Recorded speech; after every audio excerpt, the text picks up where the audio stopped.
Hi, and welcome to the Poultry Nerds podcast.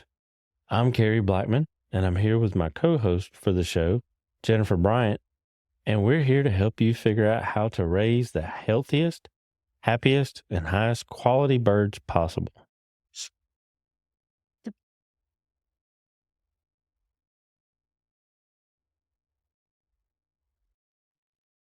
All right. So today we are going to talk about what some of us refer to as being a victim when you go to Tractor Supply or whatever your feed store is and you hear that chirping sound. And they were only a couple of bucks, whatever story you tell your spouse when you brought them home, and they looked at you and said, chicks. So today we're going to talk about what all that entails, what you should have, what you need to be prepared for, because you can't just bring home some chicks and throw them down on the ground. The Poultry Nerds podcast is brought to you, in part, by the generous support of ShowPro. ShowPro is a revolutionary poultry feed supplement, supercharged with key ingredients like cysteine, the number one amino acid to make your show bird a ShowPro champion. Check out showprousa.com for more information. No. So we're going to talk about that today. So it's almost like you catch a disease while you're at the big box store and it's called chicken math. Okay, so chicken math is a legit thing. I used to think it was not, but the only thing that is more real or more worse than chicken math is quail math. Oh, yeah. Because they're little and they're cute and they multiply quicker. So for people who don't know us, we might want to tell them like how many birds we have on the property at our lowest or highest. Okay, so my wife lives my life with me, so she may not listen to the podcast. So we'll be okay. David doesn't listen either. Okay, he actually walks in your barn though on occasion. Yeah. Do you know how many quail you have? I do not. I can tell you that I think that I went over 4,000 in the spring in the barn. That was just a good educated guess. Okay, so 32 day right now, I would say it would be safe to say I'm under 2,000. A lot of people cull a lot of quail for the summertime because it's hot. Yep. I'm doing good at 2,000. I'm under 2,000. Yeah. Okay. How many chickens do you have? Well, I don't know. If I had to guess, I'd say a couple hundred. Turkeys? 30 or 40. Sure it ain't more 50? I've seen your turkey grow out. Let's go with 30 or 40. I'm good. Okay. All right. For a chicken math's sake. So right now, I do not have, that's at Bryant's Roost in Tennessee. Down at Double R Farms in Alabama, I have, we'll say a little over 100-ish chickens. And I don't have a whole lot of quail right now because I built a barn and then I set it up and then I changed the way that I want it set up. So I culled a whole lot and fed a local family a good bit. And so I don't have a whole lot of quail right now, but that problem is about to get fixed because I'm going to redo the inside of my barn the new way that I should have done it the first time. And I'll blame that on Jennifer because seeing her barn gave me ideas and I was like, I should have done this different. So before it's too late, I'm going to go ahead and do it different. But at peak season, I have between 700 and 900 quail because I only have 7 stacks. I use the hatching time stacks, which you do too for a lot of yours, but you also have some that your wonderful husband custom made for you that are pretty nice. So yeah. So today we're going to talk about that, how real chicken math gets. And we're gonna give you guys some stuff to think about when you do go into that big box store or your local feed store and you hear that chirping sound and you look over and you're like, okay, these are cute. We want you to think about the bedding, what your run's gonna look like, your nest box, roosting bars, ventilation, light, hot, cold, water, feeder, wintertime, summertime, how it all needs to look. And I will say coop bedding, we'll start with that. I am a huge fan of peat moss and stall pellets. Used to not because I was afraid that chickens would and turkeys would try to eat the stall pellets. And I did see some peck at them, but they don't eat them because they're huge. Mm-hmm. And once I got over that, I had that fear for me was like the first time I wing banded a chick. And you laugh at that because you laugh at you the whole day. The whole time because I'm like really nervous and we're going back and forth talking about it. And sent you a picture. I'm like, it didn't die. And you're like, it didn't even bleed. So that's a whole nother thing. Let's back up for just a minute. We actually did a 3-part podcast on brooding. Mm-hmm. So when you bring those chicks home, go back and listen to the brooding one. We're going to pick up on this podcast after brooding. Yeah. Yeah. They're, if it's a chicken 5-6 weeks old, time to put them out. If it's a turkey, you need to wait a couple months, 3 months, probably, depending on the time of year before you kick them out. If it's a quail, I'm going to say it depends on the genetics of your bird and the climate. 1 to 2 weeks. No, you're getting a little early for Alabama. Let's be reasonable. Summertime. Oh, summertime. Okay. Yeah, summertime, 1 to 2 weeks. Now, I will say with quail, the first week of their life, you need to just about cook them. They love heat. Yeah, let's go. Let's get outside. But go back and listen to our brooding podcast where we talk all about that. Yeah, let's talk about outside. So I've been keeping birds for a long time, had them as kids, then I didn't have them, then I got them back again. And I am not capable of cleaning coops. Some people on Facebook, it appears they do it daily. Some of their coops are very high maintenance, and I'm not all about chickens being that high maintenance. Did the shavings thing. I don't do sand, and I don't like sand. Don't see any reason to do sand, and we're going to get into that in just a minute, but that's personal preference. So I came up with this way of doing it, and a lot of people on my personal Facebook group have copied me doing it and have all texted me back and said that it's the bomb. This is the way to do it. This cuts down on upkeep to almost nothing, honestly. So what I do is I dig my coops out down to the bottom when you're first starting. Mine has clay bottoms. And then I fill in any cracks with some play sand, just whatever kind of cheap sand you can get. Just make a smooth bottom, fill in the cracks. And then get your ag lime from any of your box stores. It's $4 for 50 pounds. You do not need to buy that name brand stuff that's $30 for 5 ounces or something. I don't even know how much it is. Yeah, it's really expensive. Yeah, don't do that. Go to the store, get ag lime. It's crushed limestone. That's all it is. Make sure that's what you get. There's a different kind of lime, hydrated lime. Don't get that. That's for making concrete. That's bad stuff. Yeah, you don't need that. Get the cheap stuff. You can tell by the price tag. It's $4 for 50 pounds. Anyway, it's just crushed limestone. Won't hurt anything. And just make it snow on top of that base that you have. In my case, it's clay, but make it white. Just dump the whole thing in there.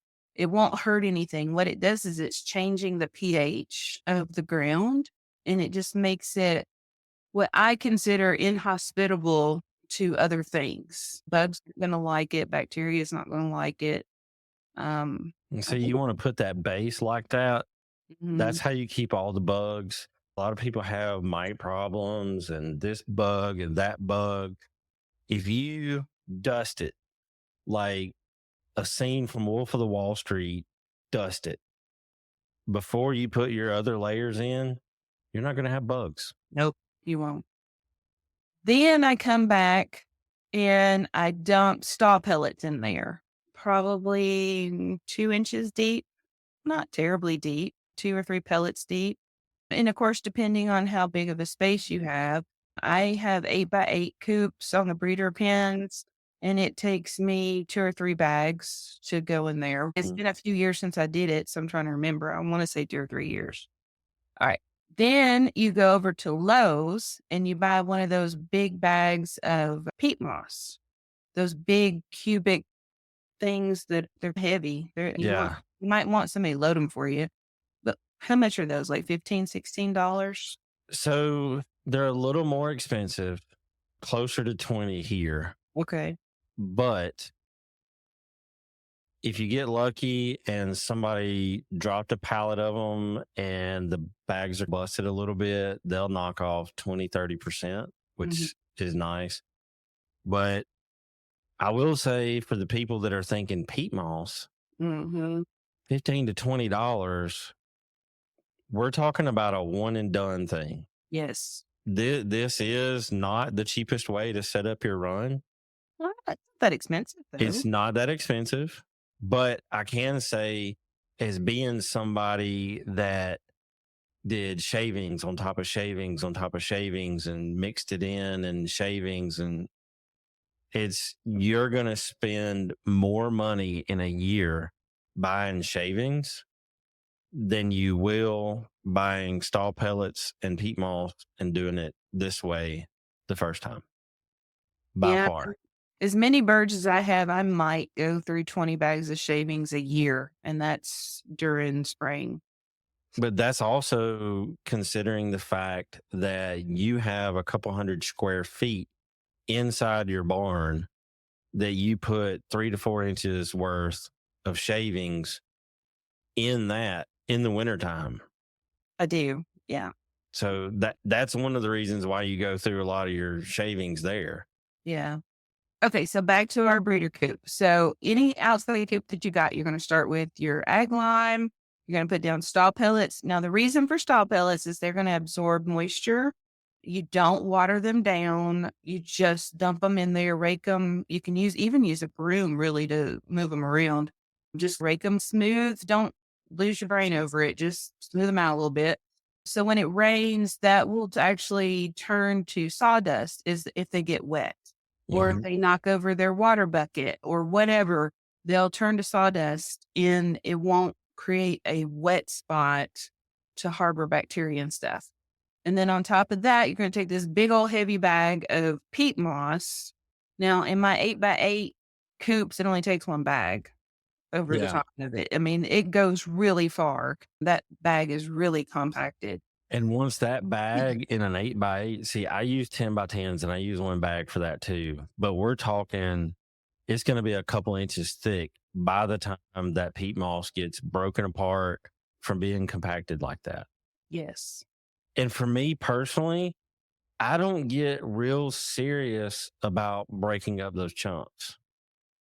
Because when you have the chunks and you just pop it loose, for me, it's really good, cheap redneck entertainment to put birds in there, take my bucket, sit down and watch them pick and dig and go crazy because they will do that crap for days until the chickens get the ground just like they want it.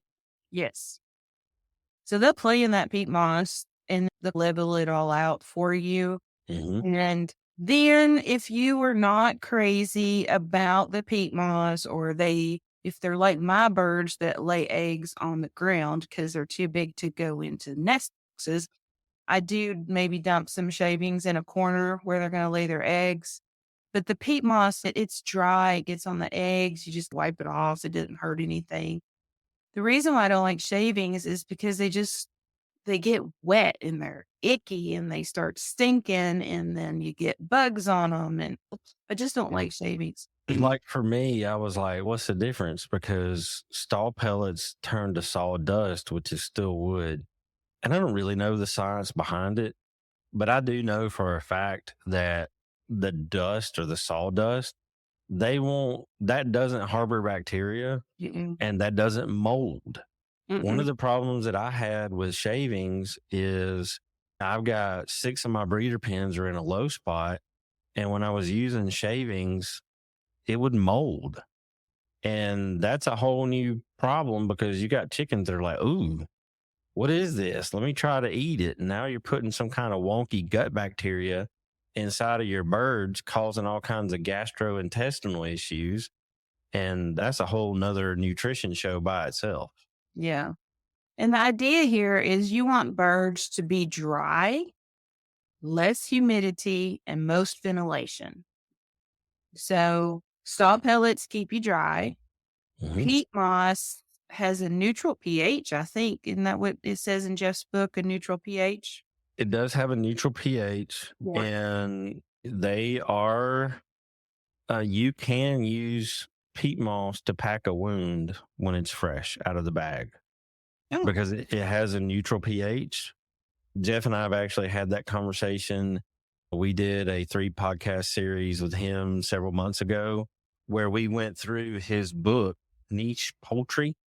And one of the things in there, we talked about bedding, and I asked him about it, and he told me that it's essentially sterile right. until And they it drains chickens do well. what they do.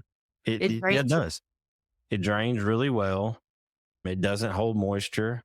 So, like for me in my coops and my runs, I have fans because in the summertime, I have a timer that runs my fans. It comes on in the morning, cuts off in the afternoon. So that helps dry them out even more when it rains. If there's not a breeze, it gives them a breeze, all that good stuff. And then I'll use the same timer for my lights because I like to hatch this time of year. So when it does rain, and now you got to keep in mind that my coops, and I'm pretty sure Carrie's coops are too, have wire walls. We are all about ventilation. We don't have solid walls on anything. So when it does rain, there will be water that does come in those wire walls sometimes. And I don't even bat an eyelash at it. I just look at it and keep on trucking because by the end of the day, it's going to be dry. And I just keep, I know there's probably technical terms, but the metal rake that's like rectangular, not like a leaf rake, but the other rake, the metal rakes, when it's dry, you just whack it down and rake it up and go on about your merry business.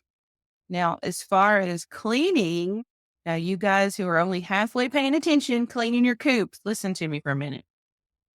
My main coop, which is my entire lean-to of my barn, I created this mix in 2020 as an experiment on that side to see how long it lasted. In 2020, it's 2024. I still have it in there. I've never done anything to it.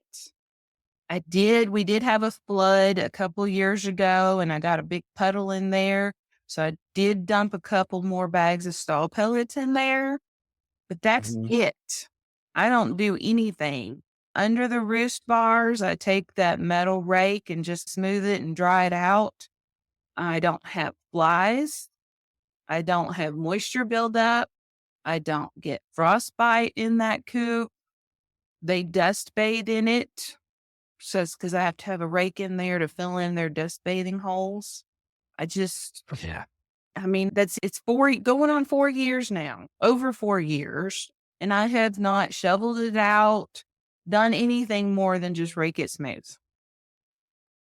So that's why I say one and done. Yes. You're going to spend a few extra, not a lot extra, but a few extra bucks up front. But we want you to learn from our experience. And hey, if you want to try it the other way and prove us wrong, go to it. But this is what's worked out for us. Yep. All right, so that's that. So in my runs, now I know there's a lot of arguing over how big does a run have to be. The run needs to be as big as you can make it. If you can make it 18 acres, make it 18 acres. But it needs to be big enough that you can keep some kind of vegetation in there. Yep. If not, you have too many birds. That's just my personal opinion. That's right. Either, so some people like to rotate them.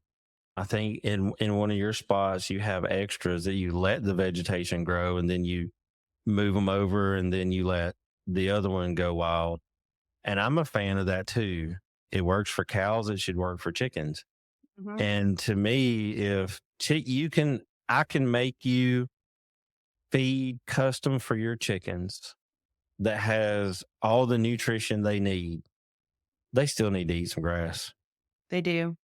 It makes the gut health. Like, you can't put a whole lot of that in the bag. Mm-mm. And so, like, for me, it even got to a point where I bought a lawnmower where I could bag grass to put it in my runs to make sure they had enough. Mm-hmm. Because last summer, chicken math got out of control. And I had over 300 birds on the property. And I'm not exaggerating. That might be an understatement. And that is way too many. Mm-hmm. So, yes. And I do have all my pins are wire. In the wintertime, I do have some minor wire at the bottom. A lot of yours have space where you have metal at the bottom. Mm-hmm. And that's a project that I'm going to work on once it's not 105 temperature and humidity in Alabama. Because what I like to do in the winter is I'll put up stuff to block the wind. This year, I'm going to do that with sheet metal, and it's going to be a one and done thing. I'm going to put that there. That way, if it's 20 degrees outside and your bird wants to be a smart bird, they're going to get down on the ground and the wind's going to be blocked and everything's going to be great. If your bird's going to be like several of the idiots that I have, when it got down to 15 and 17 degrees last winter, instead of being below what was blocking the wind, the ding dongs were still 3 feet up in the air, 4 feet up in the air on the roost, flopping in the wind. And I'm like, are you not cold? But the reason I did not have a lot of problems with stuff freezing and frostbite is because they're aired out. Mm-hmm. Yes, I have water in there, but it doesn't get humid because the wind constantly blows it out.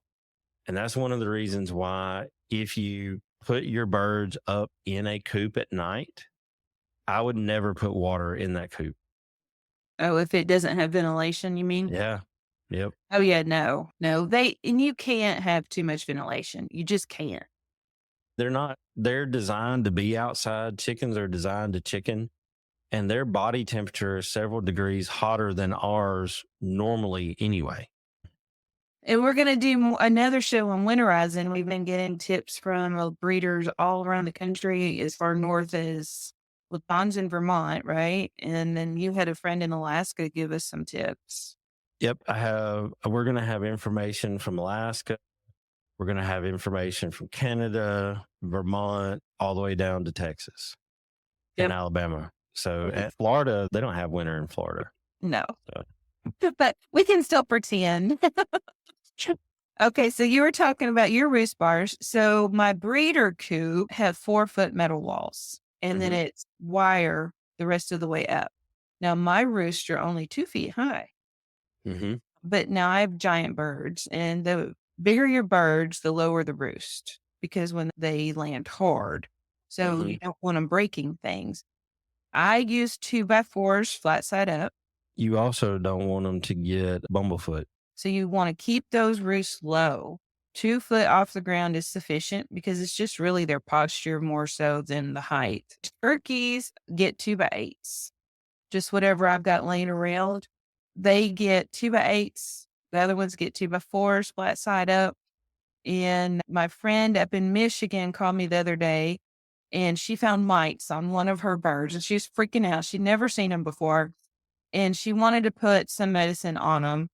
which I was telling her what to do, but she wanted to put some medicine on them. And I said, well, just do it at night. She said, I can't reach them at night. They roost up in the rafters. Oh, This is yes. exactly why you want 2 feet off the ground. I know a lot of people that they just let them come in the barn, and even large birds, yeah, they're going to get as high as they can get. So Yep.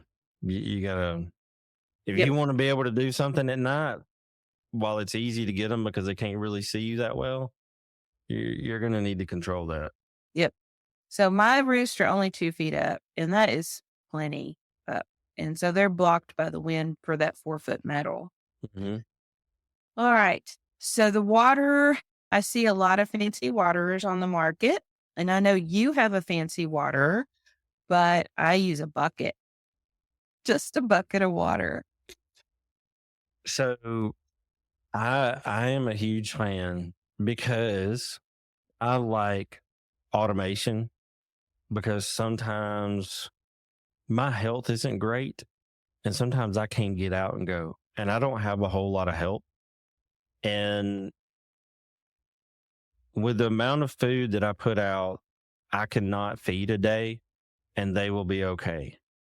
But I do not like a bird to be without water at any time. And I set up an automated system using the cups. And if there's a brand of cups out there, I've tried them over the last several years.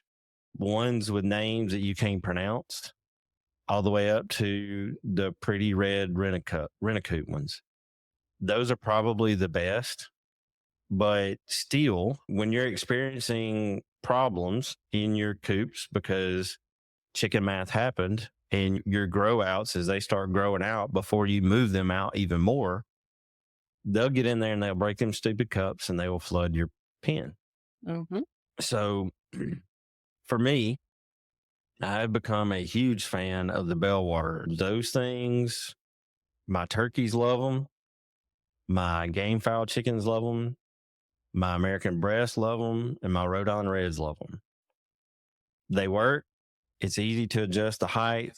It's easy to set it up to where they're on a float valve and you never run out of water unless somebody cuts your water off. But there's reservoir for all that. But it works, because before that, I was a huge fan of the 5-gallon bucket and using the cups because they're really easy. Put you a couple of 3/4 inch copper fittings in there and you're not going to have any funky stuff growing, and your water will stay clean and everything's good. But them stupid cups, when they break, it's frustrating. So I had to I had to keep them in inventory because I never knew when they were going to break. So had I not found the bell waterers, there's a good chance that I would have float valves in short buckets just sitting in the pens, because with the buckets that you use, they're designed for horses. They're goat mineral buckets. Or goats, sorry. But if a dang chicken messes that up, you got a bigger problem. The only trouble I have is sometimes the turkeys will step in them because they're clumsy and they'll knock them over. But those bigger birds, I usually keep 2 in there and not side by side. So if they knock one over, they don't knock the other one over at the same time. Even with that, with those mineral buckets, you could, if that became a problem, you could they make the little piece that you can screw into a post and hook the handle for the bucket in. Those things, that's a very smart idea. And to be honest, had I seen that before I started using bell waterers, most of my pens would probably just have buckets. Love the buckets. They're just easy. They're just easy, and they're black. They don't grow algae really. Occasionally they might, but for the most part they don't. And they're pretty much indestructible. I've had the same buckets going on 5 years now. So those rubber buckets that they sell at big box stores, they also sell food bowls. A lot of people will use the same rubber. Talking about the Flex ones? Yeah. Yeah, we have some. They use, people use those for their dogs or whatever. I use those for grip. In my grow out, Like turkeys love grit, and so do, chickens.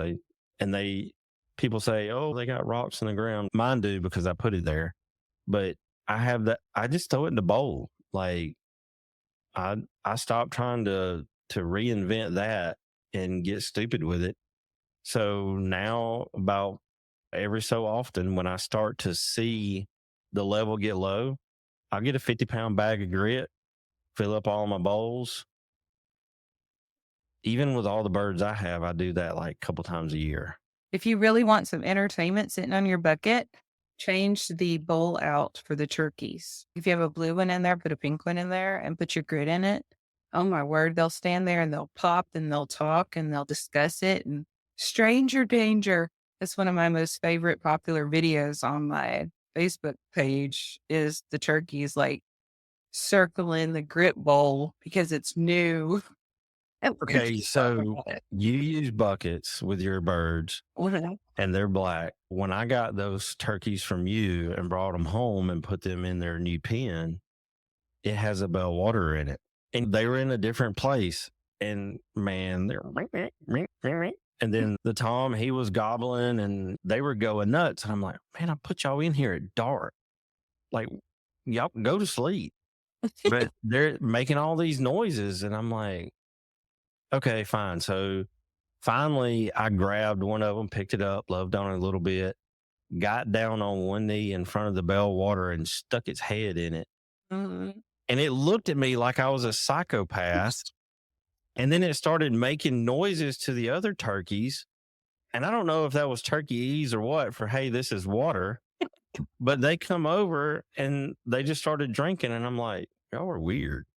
Yeah, they're funny. They have a personality. That is so true. And I'm getting to where I like turkeys more and more, which may create another problem. We are actually officially on the market for a farm. Yeah. Yay! We had the breakthrough this past week, and I got the parameters given to me by my boss. And there's really only like she gave me two rules. Number one, the house has to be big enough to hold the however many people live with us now. I think it's 11. Or I have to move my house there. That's going to be fun. Number two, she absolutely loves her job, which I'm not going to knock that because that's really hard for a lot of people to say. And she asked for me not to make her commute more than 45 minutes. I can live with it. Mm-hmm. The flip side is when all that happens, I'm going to have the logistics of moving all my animals and everything else. And I get to have more turkeys. I'm going to build a turkey barn. Oh, yeah. Okay. Let me know how that works out for you. I'm going to raise them for meat. Okay. They taste good. All right, let's talk about feeders because I know we don't feed the same either. So I have moved over to I don't even know what you call them. The little trough things are like a foot long. They're orange and I zip tie them to the wire. I love those things. Everything is uniform. I can go in there. It's one scoop. It holds one scoop of food. So actually just about everybody has those now, except for the turkeys. The turkeys have a hanging feeder that holds maybe 20 pounds of food. Yeah, that's the one that I have is like probably 2 feet tall, maybe. Yeah. And the bottom of it's about, I think it's 20 or 25 pounds. Yeah, I don't fill it up. It's just however many scoops I feel like hauling in there. Usually it's 4 or 5 scoops because I got way too many turkeys right at the moment. And adult turkeys eat a lot. I'm sure you have figured that out now, but they eat a ton of food. So I probably put in there 10 or 15 pounds a day. And yeah, it's a lot. But they have a hanging feeder because you want to keep that feeder up. So you hang it on a chain so you can move it up and down as you want because the turkeys are a lot like the quail where they shake their head in the food and they knock it out pretty good. So you want to keep that feeder up high and a hanging feeder will allow you to adjust as necessary. So I'm very pro when it comes to feeders, having the feeder height at the breast of the shortest bird, just a little, maybe even a little higher, because if they reach for it, it doesn't you wind up with less waste on the ground. And that's for me. And I feed, most of my feed is a mash. People that feed only pellets and they have a cleanup day or whatever where they get it, what's on the ground, that's fine. But my mash, when it hits the ground, it essentially becomes part of my peat moss stall pellet mix, which is a waste of money because my feed's not cheap. So I keep it high. With my turkeys, I have the same type hanging feeder. So in my breeding pens, the ones that are wire, I'm actually copying you on that. I'm switching over to those as well because, again, I've done the bucket thing where you drill the hole inside the bucket, put those in. I probably got 20 of those that I don't use anymore. My favorite type is something like this, a trough style feeder, because whether you feed a mash or a pellet, it works good in a trough. Little pro tip on that. I don't know if you do it or not. I drill small holes in mine. I get horizontal rain and I've had it like get in there and turn the mash like into concrete, and that's not cool. But if I drill some holes, the mash doesn't go through the holes. But if the rain goes in there, the feed will still dry out and they still eat it. So it works out for me. So I try to only feed in my troughs what they will eat in a day. So I know each pen how much they will eat. And if the rain is coming, like we don't have any rain this week in the forecast, but let's just say it's supposed to rain all day tomorrow, I would have fed them earlier today and only would have fed them what I know will be gone by tonight. And I probably wouldn't feed them again until the rain passed. Now, if we're talking about a huge rain event that lasts several days, then I just wing it at that point, and it is what it is. But for the most part, we only get rain a day, basically. So I would have fed them earlier today, made sure they had plenty of food, and not either fed them tomorrow morning or not at all tomorrow, and just fed them the next day in the morning. See, what I do, if I know it's going to rain tomorrow afternoon, I'll feed a little heavy today. So they have enough food today. They got breakfast tomorrow. There shouldn't be a lot left when the rain hits. That's what I do. And using those that you use, the trough style, I've also made some troughs out of PVC, and with those, I'm finding less waste. Yep. Some of the other dispenser type ones are cool. They look good, but you spend money on them and you waste money with feed. Yep. You've got some troughs in your grow out that I think are 6-inch PVC pipe that you made years ago. Oh gosh, yeah. Those They're things still rock and roll. 10 years old. Yeah. It's PVC. It's not going to go bad. In my grow out pen, Jeff has a friend that makes a feeder he does it out of plywood. I did it. I wanted to do it and I documented some of it, which I'll put that out later to make the feeder. But I use stuff that you could either cut it with a handsaw or a skill saw. You don't need a table saw, essentially. I bought the lumber for that, and you use 6-inch PVC, and then you build the rest of it out of wood. And in a 5-foot section, you can put 50 pounds of feed. When you're raising broilers, it's a lot. They eat a lot. That's what it's designed for. I use them in my grow outs, and I don't put near that much in them. I put what I know they're going to eat in a day or so because I don't want the rain to get it. Maybe we should have started this podcast with that little disclaimer. We're talking about normal birds here, not Cornish. Yeah. We are talking about normal, but still, it's a 6-inch PVC trough that you can put extra feed in if you have too many birds in your grow out. Works great. And with a trough style feeder, you can feed whatever. So if you do go to your local feed store and they don't have what you normally buy and you have to buy something different, it's not going to mess you up with a trough style feeder. If you're using some of the other feeder types and all they have is crumbles or mesh and you normally feed pellets, man, it may clog the thing up and you got an even bigger problem. Mm-hmm. So something to think about with your feeders.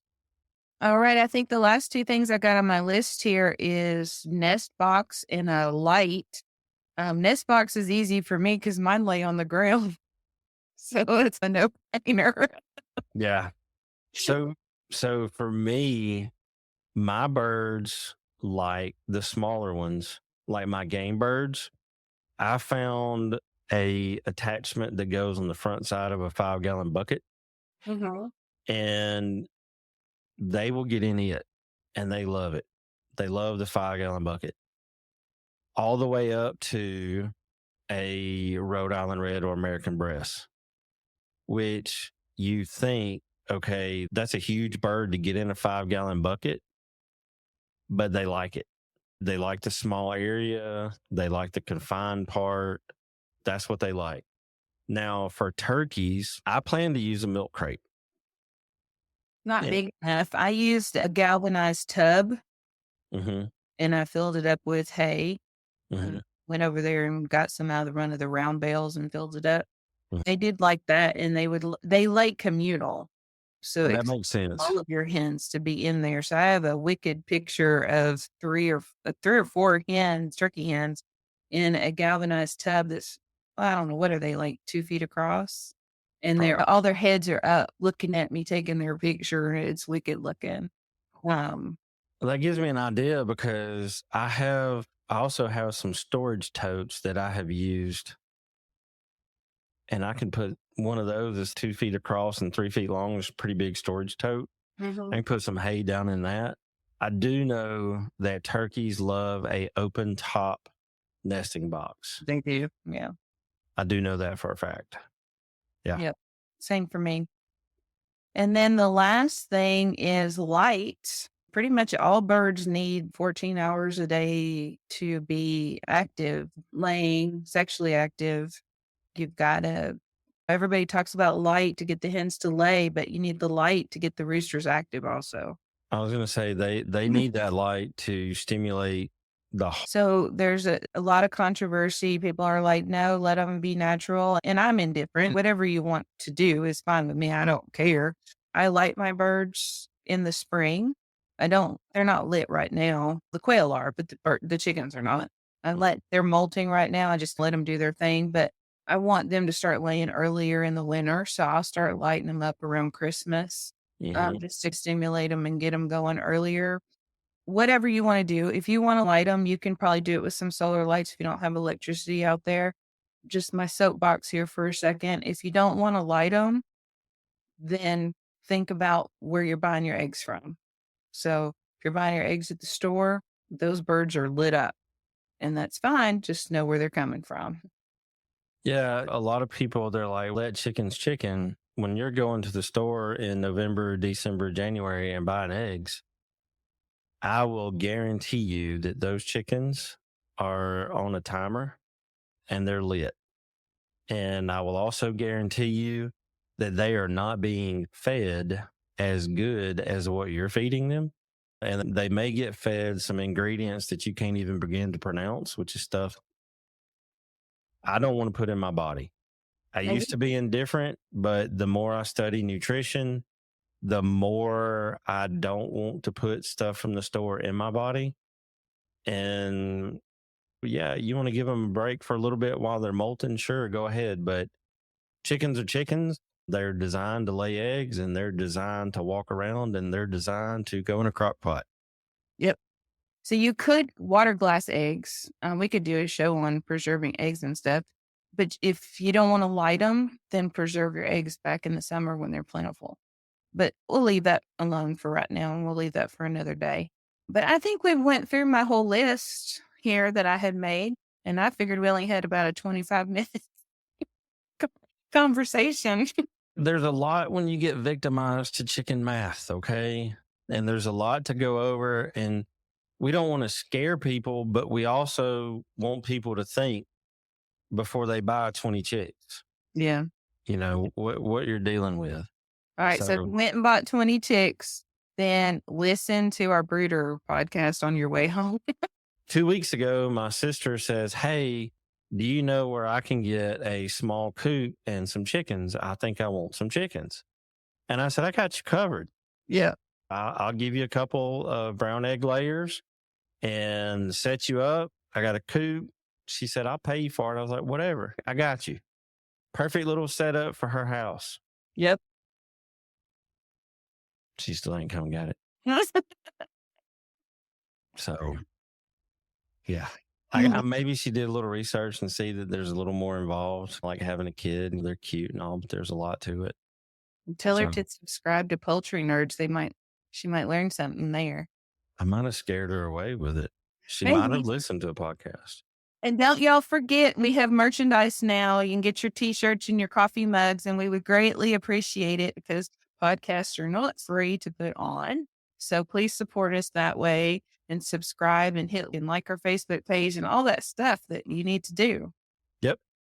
All right. Till next time. See y'all later.